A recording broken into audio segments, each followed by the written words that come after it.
At 71 years old, I thought my greatest fear was loneliness. Turns out the deepest pain comes when your own child sees you as an investment that's finally ready to be written off. My name is Margaret. I'm a widow, living alone in a modest Victorian house in Portland's Laurelhurst neighbourhood. The kind of house where the porch creaks in just the right way, where the garden smells like rain and old roses, where every room holds a memory I've carefully preserved, like pressed flowers. My retirement had settled into a gentle rhythm. Morning tea at 6, deadheading the roses by 7, mystery novels in the afternoon sun, dinner at 5:30, always at the same seat my late husband Robert once occupied across from me, and David, my son, my only child, the man I'd sacrificed everything to raise after Robert's heart attack 12 years ago. I was proud of David. Stanford MBA, senior consultant at a downtown firm. Married to Jessica, a polished blonde who spoke in TED Talk cadences and wore athleisure that cost more than my monthly grocery bill. I told myself we were close. The phone call came on a Tuesday morning in March. I was outside pruning the peace roses Robert had planted the year before he died. The Oregon drizzle was soft on my shoulders. My phone buzzed in my cardigan pocket. A text from David. I smiled, set down my shears, pulled off my gardening gloves. The message was short. Don't expect me to take care of you when you get old and sick. I have my own family now. I read it 3 times. My hands didn't shake. My breath didn't catch. Something else happened instead. Something colder and more permanent. A door closed inside my chest. I typed back 2 words. Okay, sweetheart.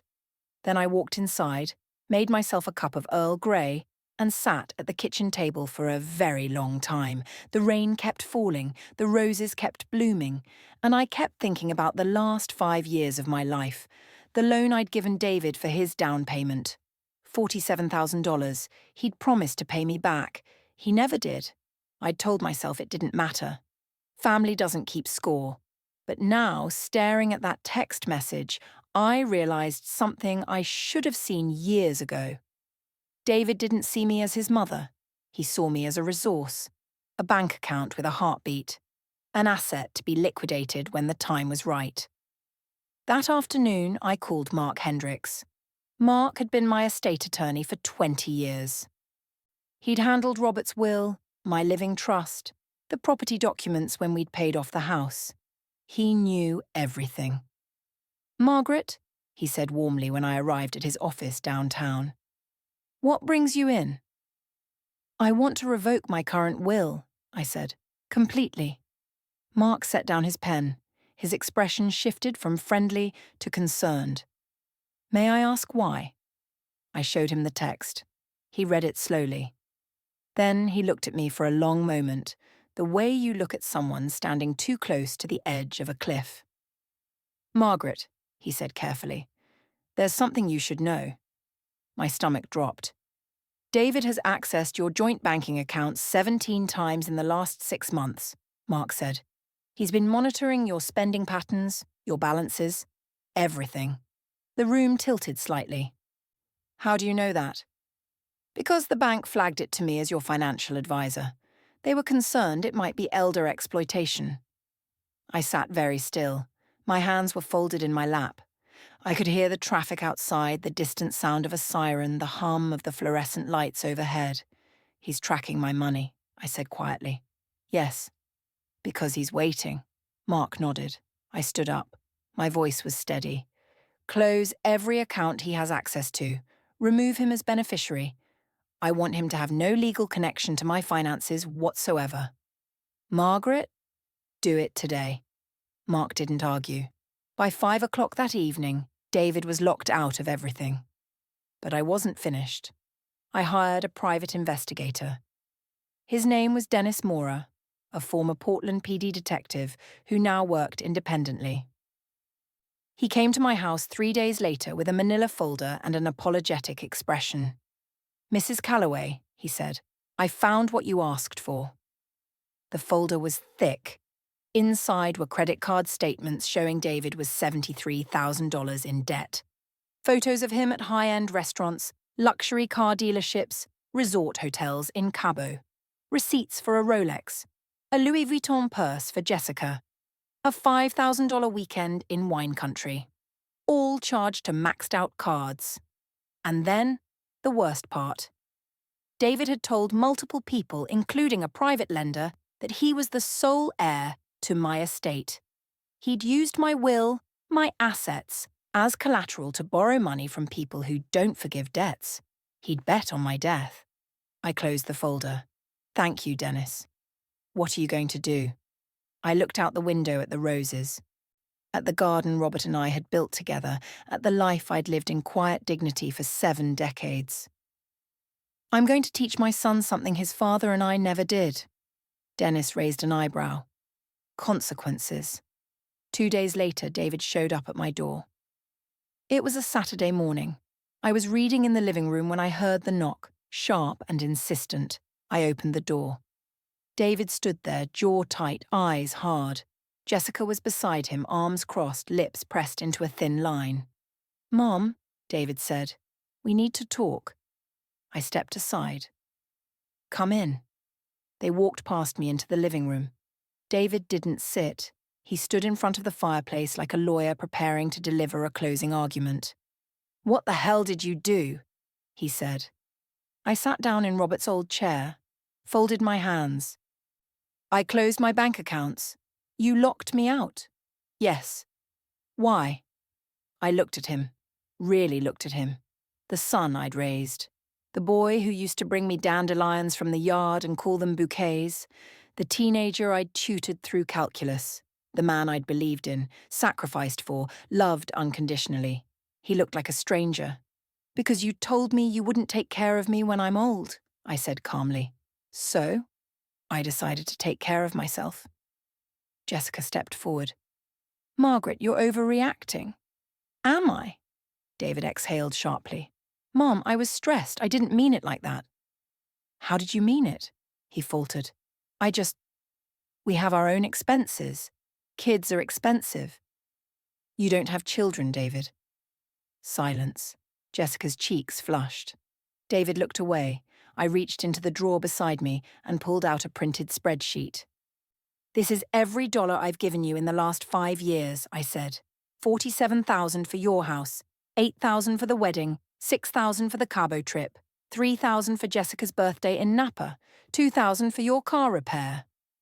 I set it on the coffee table between us. $66,000, I said. Not 1 cent repaid. David stared at the paper. "I was going to pay you back." "When?" "When things got better." "Things are never going to get better, David," I said. "Because you spend money, you don't have to impress people who don't care." Jessica's voice turned sharp. "You don't know what our life is like." "I know you've been using my will as leverage to borrow from loan sharks." The room went silent. David's face went pale. "How?" "I hired an investigator." He took a step toward me. "You spied on me?" "You monitored my bank account." He stopped. His mouth opened. Closed. I stood up. "I have worked my entire life," I said quietly. "I raised you alone after your father died. I cleaned houses to pay for your college applications. I drove Uber at 63 to help with your down payment." My voice didn't rise. It didn't need to. "And you told me not to expect anything from you." David's jaw clenched. "Mom." "So I won't." I walked to the door, opened it. "I'd like you to leave now." Jessica grabbed David's arm. "Let's go." But David didn't move. He was staring at me, something like panic flickering in his eyes. "What are you going to do?" he asked. "Whatever I want," I said. "It's my money, my life." "You're cutting me out." I didn't answer. He looked at me for a long moment, then turned and walked out. Jessica followed, heels clicking sharply on the porch steps. I closed the door. And I stood there in the quiet house, my heart pounding, my hands steady. For the first time in years, I felt free. 3 weeks later, David filed a petition with the court. He claimed I was mentally incompetent, that I'd been manipulated by my attorney, that I was suffering from memory loss and couldn't manage my own affairs. He wanted guardianship. Mark called me the day the papers were served. "Margaret," he said carefully, "this is serious." "I know. He's going to fight this hard. So will I." The hearing was scheduled for May 14th. I spent the next month preparing medical evaluations, cognitive tests, financial audits. Every single result came back the same. Perfectly competent. The courtroom was small, wood-panelled, fluorescent lit. David sat at the plaintiff's table with his attorney, a sharp-eyed woman in a charcoal suit. He looked tired, older than I remembered. I sat across from them with Mark. The judge was a woman in her 50s with grey streaks in her dark hair and a no-nonsense expression. David's attorney went first. She painted a picture of a confused elderly woman, isolated, vulnerable, easily influenced. She called David to the stand. He spoke carefully. His voice cracked in all the right places. He talked about how worried he was, how he'd noticed changes in my behaviour, how he just wanted to protect me. He was good. I'll give him that. When it was Mark's turn, he stood slowly. "Your Honour," he said, "I'd like to submit Exhibits A through E." He handed the judge a folder. Inside were my cognitive assessments, my financial records, my medical clearances. And the emails. David's emails to the loan shark, talking about how to expedite things after I was gone. The judge read them silently. David's face went white. "Mr. Calloway," the judge said, "did you write these emails?" David opened his mouth, closed it. "Yes or no?" Yes, but that's enough." She set the papers down. "Petition denied," she said. "Mrs. Calloway is clearly of sound mind. This case is dismissed. Furthermore, I'm issuing a restraining order prohibiting the petitioner from contacting Mrs. Calloway for 6 months." The gavel came down. David stared at me across the courtroom. I didn't look away. A week later, I met with Mark one final time. "I want to transfer everything," I said. "The house, the investments, the savings." "To David?" "No," I said. "To the Robert Calloway Memorial Fund." Mark blinked. "The charity?" "Yes." "Margaret, that's your entire estate." "I know." He studied me for a long moment. "You're sure?"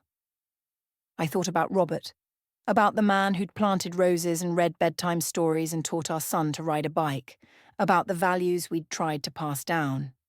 "I'm sure," I said. The paperwork was finalised by the end of June. Every asset I owned now belonged to a fund that provided scholarships for kids who'd lost a parent, kids like David had been. I kept enough to live comfortably for the rest of my life. A small nest egg, nothing more. David found out when the fund's website went live. He called me 16 times that day. I didn't answer. Finally, a text came through. "You're destroying my life." I stared at it for a long time. Then I typed back, "No, sweetheart. I'm just not funding it anymore." That was the last time we spoke. 6 months later, I heard through a mutual friend that David had declared bankruptcy, lost the house, moved into a 2-bedroom apartment in Gresham.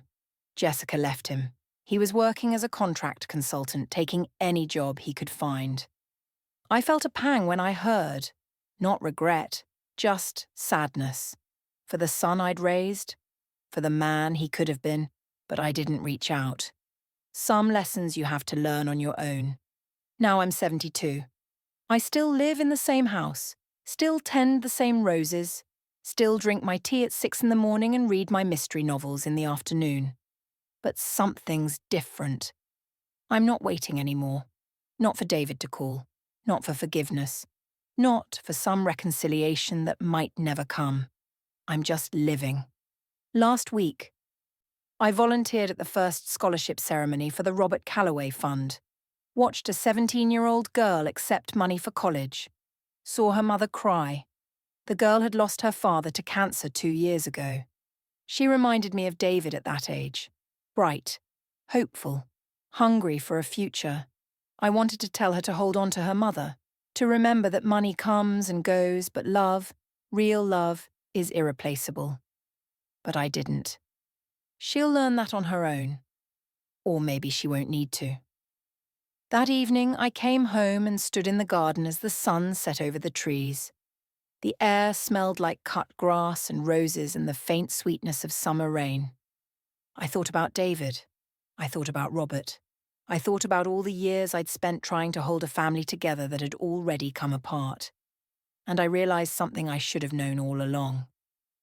Family isn't a chain of one-sided obligations. It's not transactions or debts or expectations. It's respect. It's care. It's showing up when it's inconvenient. And when that's gone, all you're left with is a name on a Christmas card.